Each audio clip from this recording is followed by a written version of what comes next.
మొదటి కొరింథీయులకు రాసిన పత్రిక 15వ అధ్యాయం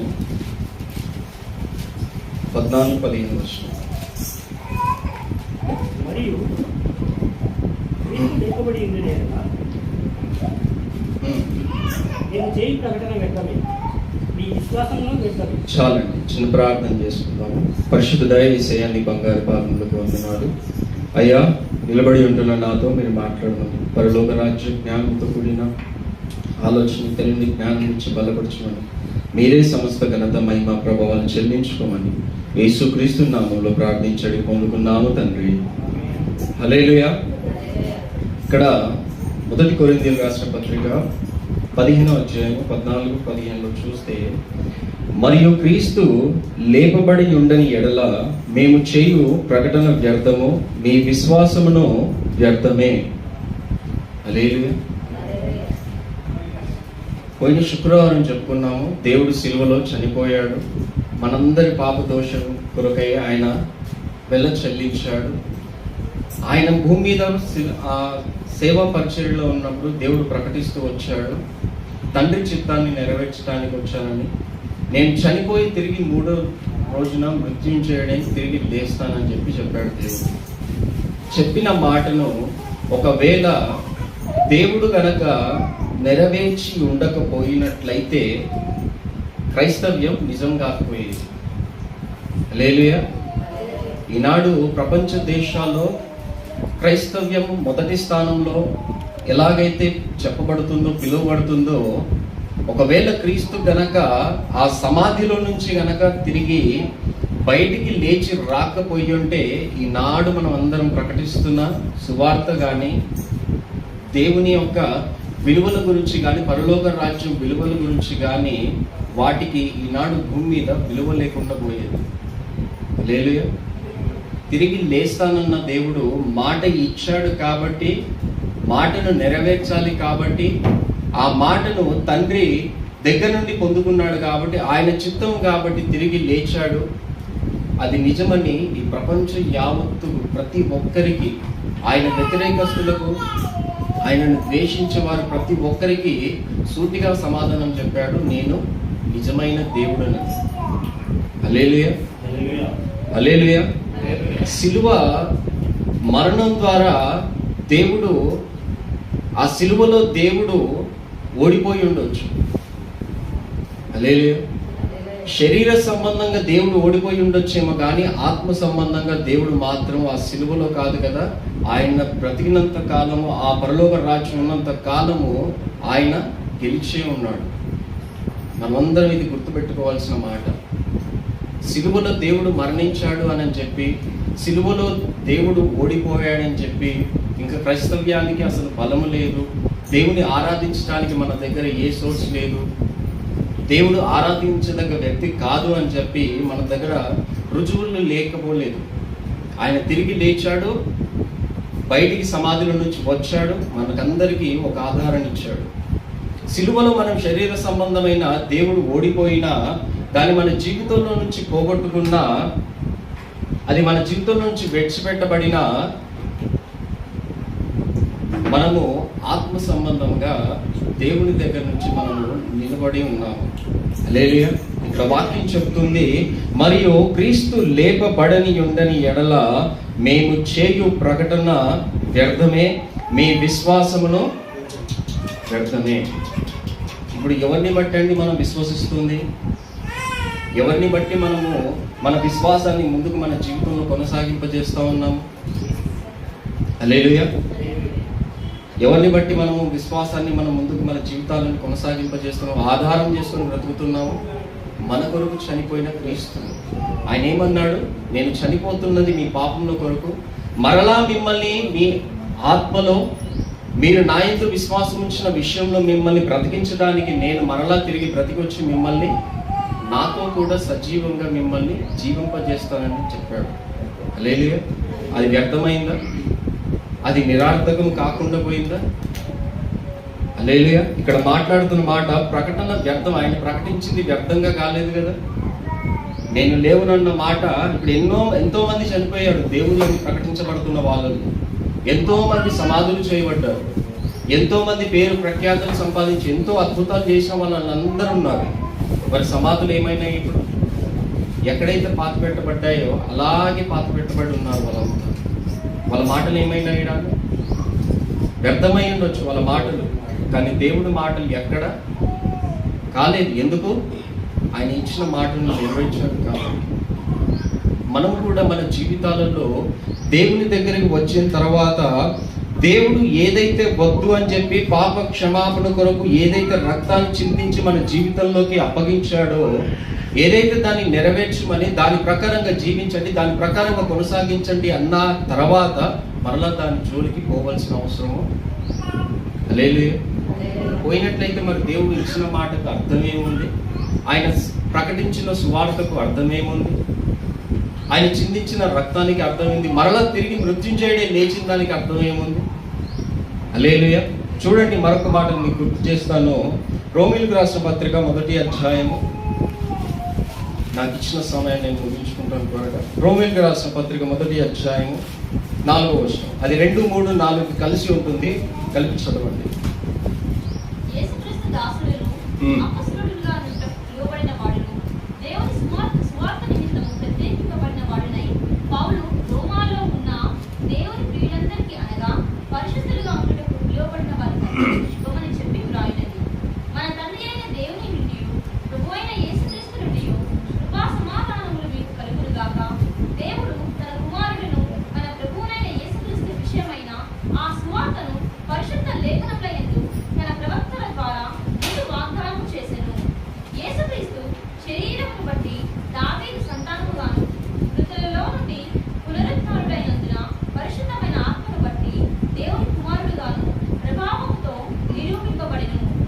ఈయన నామము నిమిత్తం సమస్త జనులు విశ్వాసమునకు విధేయులగునట్లు ఈయన ద్వారా మేము కృపను అపొస్తలత్వమును పొందితిమి. మీరును వారిలో ఉన్నవారై యేసుక్రీస్తు వారుగా ఉండుటకు పిలువబడి ఉన్నారు. చాలండి. హల్లెలూయా. ఇక్కడ చివరిగా ఆ 2 లైన్లో మాట్లాడుతున్నాడు. ఈయన నామము నిమిత్తము సమస్త జనులు విశ్వాసమునకు విధేయులగునట్లు ఈయన ద్వారా మేము కృపను అపోస్తల తత్వము పొందితిమి. మీరును వారిలో ఉన్నవారై యేసుక్రీస్తు వారిగా ఉండుటకు పిలువబడి ఏం చేయబడుటకు? యేసుక్రీస్తు వారిగా, క్రీస్తు వలె మీరు జీవించుటకు, క్రీస్తులాగా జీవించుటకు, క్రీస్తు ఏదైతే ఆయన కట్టబడిన నియమాల నిబంధనలో, ఆయనకిచ్చిన ఆజ్ఞలలో ఏదైతే కట్టబడి ఆయన జీవితాన్ని ఒక నిరర్థకం కాకుండా ఆ మార్గంలో దేవుడు తన చిత్తాన్ని పూర్తిగా జరిగించాలని నిలబడ్డాడో, ఆ మార్గంలో మనమందరం నిలబడటానికి ఆయన ద్వారాన్ని తెరిచాడు. హల్లెలూయా. చనిపోయి మన దోషములన్నీ ఆయన మీదేసుకున్నాడు. తిరిగి లేచి ఆయన ఏదైతే చెప్పబడిన మాటను నెరవేర్చాడో ఆ మాటలో, ఆ మార్గంలో మనల్ని నడవటానికి, మనల్ని నిలబడటానికి, మనల్ని ఆ మార్గంలో కట్టబడి ఉండటానికి దేవుడు ఒక తలుపును తెరిచాడు. హల్లెలూయా. అమ్మ, కొద్దిసేపు పిల్లల్ని కొంచెం కంట్రోల్లో పెట్టండి. హల్లెలూయా. దేవుడు మనల్ని ఒక కుటుంబంగా ఏర్పరచబడడానికి, ఒక కుటుంబ సమేతంగా మనం నిలబడి ఉండటానికి దేవుడు ఇక్కడ మాట్లాడుతున్నాడు. ఈయన నామము నిమిత్తము సమస్త జనములు విశ్వాసమునకు. ఈనాడు భూమి మీద అనేక నామాలు ఉన్నాయండి, అనేక నామాలు ఉన్నాయి. 1 కాదు, 2 కాదు. యేసుక్రీస్తుని పక్కన పెడితే మిగతా వాళ్ళల్లో చూసుకుంటే 33,000 కోట్లల్లో ఉన్నారు నామాలు. హల్లెలూయా. మన కలిగిన నామం ఒకే ఒక నామం, యేసు నామం. ఆ నామాన్ని బట్టే మనం ప్రకటించబడుతున్నాం, ఆ నామాన్ని బట్టే మనం రక్షించబడతా ఉన్నాం, ఆ నామాన్ని బట్టే మనం జీవించబడతా ఉన్నాం, ఆ నామాన్ని బట్టే మనము ముందుకు కొనసాగించబడతా ఉన్నాం. ఆయన కుటుంబంలో చేరబడడానికి, ఆయన కుటుంబంలో మనము చేర్చబడడానికి, హల్లెలూయా, దేవుడు ఆయన చనిపోయి తిరిగి లేచి మనల్ని ఆయన రాజ్యంలో ప్రవేశించడానికి దేవుడు మనకు ఒక మార్గం ఇక్కడ ఏమంటాడు? అపోస్తల తత్వము పొందితిమి. సువార్తను ప్రకటించడానికి, ఆయన నిరార్థకం ఏదైతే వ్యర్థమైపోతుందని అనుకున్నారో అక్కడ పరిసయ్యులు, శాస్త్రులు, ప్రజలు అందరూ ఎవరైతే దేవుని సిలువకు అప్పగించారో, ఆయన తిరిగి లేవడు, ఇక రాడు అని ఎవరైతే అంటున్నారో వాళ్ళందరికీ ఒక సూటిగా, సుత్తి లేకుండా చంప మీద కొట్టినట్టుగా మాట్లాడడానికి దేవుడు తిరిగి లేచి 40 రోజులు మరలా ఆయన చనిపోయిన తర్వాత కూడా భూమి మీద అందరికీ, ఏమండి, అందరికి ఇంచుమించు చాలా అక్కడ ఉన్న ప్రదేశాల వ్యక్తులందరికీ కనబడి యేసు మరలా ఆయన మరణ సువార్తని, తిరిగి లేచిన సువార్తను అక్కడ ప్రకటిస్తూ వచ్చాడు. హల్లెలూయా. ఇక్కడ అంటున్నాడు, మీరును వారిలో ఉన్నవారే యేసు క్రీస్తు వారుగా ఉండటకు మీరు పిలువబడి ఉన్నారు. ప్రతి సంవత్సరము సిలువ నుంచి ఏం నేర్చుకుంటున్నారు? ఆ పునరుద్ధారుడైన దేవుడి దగ్గర నుంచి ఏం నేర్చుకుంటున్నారు? సిలువ మరణం ద్వారా 7 మాటలు విన్న తర్వాత ఆ మాటలకు దేవుడు అర్థాలను మన జీవితంలో తీసుకున్న తర్వాత వాటి నుంచి ఏం నేర్చుకొని మన జీవితాలను కట్టుకుంటున్నాము? మరలా దేవుడు పునరుద్ధారుడైన తర్వాత ఆ పునరుద్ధానంలో దేవుడు మాట్లాడుతూ మనకు హెచ్చరికలు ఇస్తున్న మాటలను బట్టి మన జీవితాలను ఏ విధంగా మార్చుకుంటున్నాము? హల్లెలూయా. దేవునికి అనుకూలంగా ఉన్నాయి. దేవుడికి అవసరం ఉంది భూమి మీదకి వచ్చి చనిపోయి మరలా తిరిగి 3వ రోజు తిరిగి లేచి మన కొరకు ఆయన ప్రాణం పెట్టి మనల్ని రక్షించడానికి. హల్లెలూయా. మనమంతా ఆయన కుటుంబంలో చేర్చబడడానికి, ఆయన కుటుంబంలో చేర్చబడేందుకు ఎందుకు అని అంటే మనలో ఏ నిర్దోషము, పాపము, ఈ లోక సంబంధమైన ఆశలు ఏవి లేకుండా ఉండడానికి. ఒక మాట నేను చెప్తాను, పోయిన 2 వారాల కింద చెప్పాను నేను. నరకంలో ఈ మాటను ఎందుకు గుర్తు చేస్తున్నా అంటే పునరుద్ధానంలో దేవుడు మనకి ఎన్నో విషయాలను నేర్పిస్తున్నాడు. ఇంకా వాటిని వినిన తర్వాత కూడా మనం అసలు మనలో మార్పు లేకపోతే, మనకు ఉద్యోగం చేసే దగ్గర బ్రేకులు, లంచ్ బ్రేక్, టీ బ్రేక్ ఎలా దొరుకుతాయో, మన ఇంట్లో ఖాళీగా ఉన్నప్పుడు పొద్దున్న, సాయంత్రం, మధ్యాహ్నం, రాత్రి భోజనం ఎలా చేస్తామో నరకంలో అట్లాంటి బ్రేక్లు ఏం దొరకవండి మనకి. హల్లెలూయా. మార్నింగ్ బ్రేక్ఫాస్ట్ ఉండదు, మధ్యాహ్నం లంచ్ టైం ఉండదు, ఏ 3-4 గంటలకు ఛాయ్ తాగే టైం ఉండదు, మరలా సాయంత్రం స్నాక్స్ తినే టైం ఉండదు, రాత్రి డిన్నర్ చేసే టైం, మళ్ళీ తిని పడుకునే ఉంది పాలు నీళ్ళు తాగే టైంలో మనకు అక్కడ ఏమి ఉండవు. చాలా జాగ్రత్త గుర్తుపెట్టుకోండి. తీరిక లేకుండా, నిమిషం మాత్రం తీరిక లేకుండా అక్కడ ఘోరాతి ఘోరంగా, ఎంత ఘోరంగా శిక్షించబడతారు అని అంటే అంత భయంకరంగా శిక్షించబడతారు. దేని బట్టి? దేవుని ఆజ్ఞను అతిక్రమిస్తే. ఈనాడు భూమి మీద పాపం చూసుకుంటే ఎంత పెచ్చగిలిపోతా ఉంది. విచ్చల విడిగా, అసలు తేడా లేకుండా, స్త్రీ పురుషుడు అనే పాపం అసలు తేడా లేకుండా. ఇంట్లో తల్లిదండ్రుల భయం లేకపోతే సరిపోయింది, దేవుడి భయమైనా కట్టుకొని బతుకుని మార్చుకోవచ్చు కదా. సిగరెట్లు, మందులు, దేవుడు దీనికోసమా భూమి మీద మనుషులను సృష్టించి ఆయన చనిపోయి మరలా తిరిగి లేచింది దీని కొరక? ఆయన పునరుద్ధానమును ప్రకటించిన తర్వాత కూడా పాపంలో నుంచి ఇంకా బయటికి రాకపోవడం దానికోసం దేని కొరక దేవుడు చనిపోయింది? హల్లెలూయా. ఇక్కడ దేవుడు మాట్లాడుతున్నాడు, క్రీస్తులో, యేసు క్రీస్తు వారిగా ఉండుటకు పిలువబడి ఉన్నారని చెప్పి దేవుడు మాట్లాడుతాడు. ఆయన వెంబడున్న శిష్యులు మాట్లాడుతూ ఉంటే ఇంకా మరి దేనికి మనం ప్రతి ఆదివారం కానీ రక్షణ పొందిన తర్వాత దేవుని స్వార్థను విని ఆయన బల్లలో పాలు పొందిన తర్వాత మార్పు చెందకపోతే, మార్పు లేకపోతే చోటోడి దగ్గర ఏమవుతుందంటే, హల్లెలూయా, చోటోడి దగ్గరికి వెళ్ళి వాడి ముందు 1000 స్పీకర్లు పెట్టి సౌండ్ వదిలినా కూడా వాడికి ఏం చేయదు. మన జీవితాలు కూడా అంతే. సంవత్సరాలు బట్టి, ఆదివారాలను బట్టి ప్రతిరోజు దేవుని సువార్తను విని తర్వాత కూడా ఇక్కడ మన దేవుడు అంటాడు, నాలాగా నా బిడ్డల్ని ఉంచాలని చెప్పి నేను ప్రయత్నం చేస్తూ ఉంటే, నేను చనిపోయి కూడా వాళ్ళని నేను మరలా వాళ్ళని బ్రతికించాలని, నాలాగా నేను జీవించాలని ప్రయత్నం చేస్తుంటే, నాలాగా బ్రతకాలని వాళ్ళని ప్రయత్నం చేస్తూ ఉంటే వీళ్ళేమో వాళ్ళకు తోచిందే వాళ్ళు చేస్తూ ఉన్నారు. హల్లెలూయా. చివరికి ఒక మాట చెప్పి నేను ముగించుకుంటాను. అదే రోమీయులకు రాసిన పత్రిక 10వ అధ్యాయం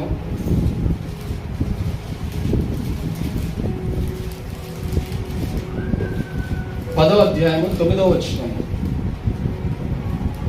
ఏమనగా యేసు ప్రభువుని ఈ నోటితో ఒప్పుకొని దేవుని మృతులలో నుండి ఆయనను లేపినని ఈ హృదయమందు విశ్వసించిన యెడల నీవు రక్షింపబడుదువు.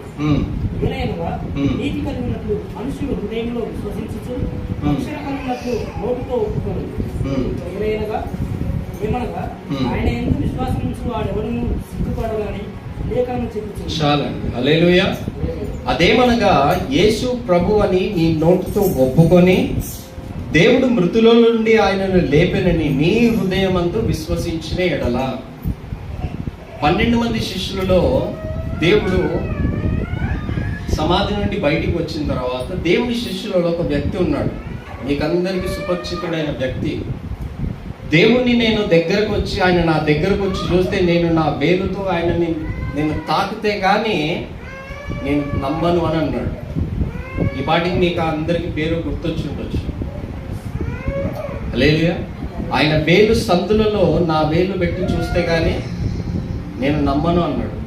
ఆయనతో పాటు తిరిగాడు, అద్భుతాలు ఆశ్చర్య కార్యాలు చూశాడు, దేవుని రక్షణ విలువ ఏంటంటే చూశాడు, ఆయన కంటితో చూశాడు. సమస్తం చూసిన తర్వాత కూడా ఆయన అంటున్నాడు, నా వేలుతో తాకితే కానీ నేను ఆయన నిజమని నేను నమ్మను అన్నాడు. హల్లెలూయా.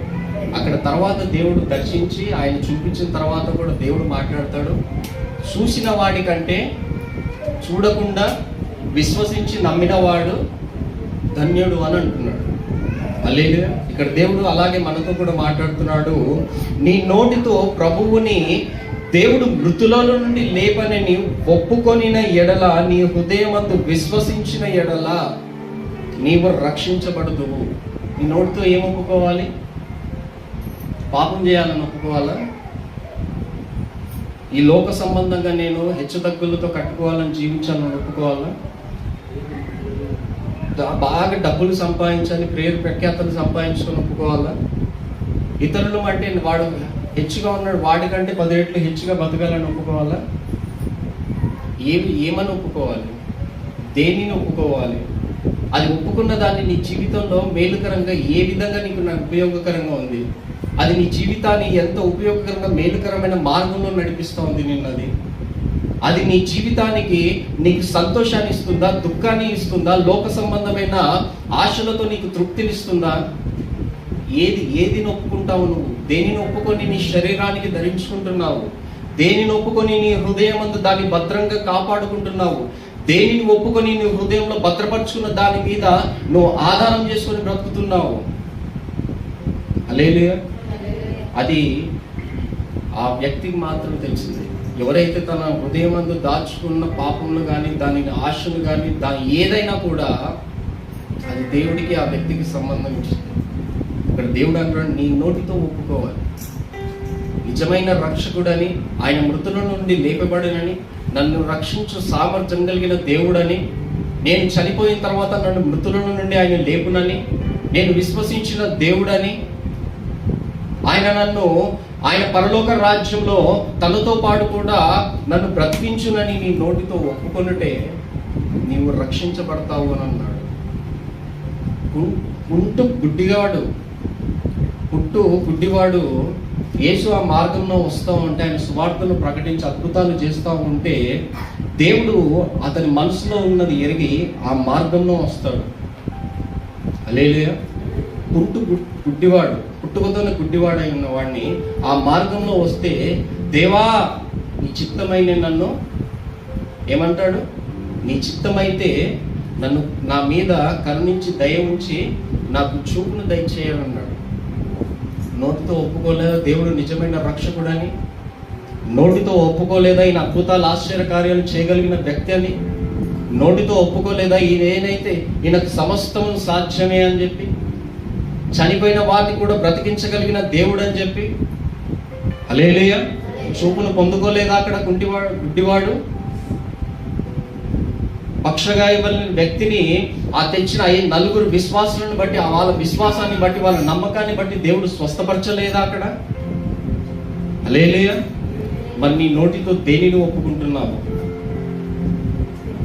సంవత్సరాలు బట్టి వాక్యాన్ని వినిన తర్వాత కూడా ఇంకా పాలు తాగే స్టేజ్లో ఉన్నాము అని అంటే ఇంకా మన జీవితం అంతా ఇందాక చెప్పినట్టుగానే తీరిక లేకుండా నరకంలో మనము ఆయిల్లో వేసి పిండిని వేస్తే ఫ్రై అయినట్టుగా మనం ఫ్రై అవసరం లేదండి. అక్కడ అక్కడ వేపబడతానే ఉంటావు. అది నువ్వు అగ్ని ఆరదు, ఆత్మ పురుగు. హల్లెలూయా. దేని కొరకు మనం ఇంత ఆరాధనలు చేస్తాం?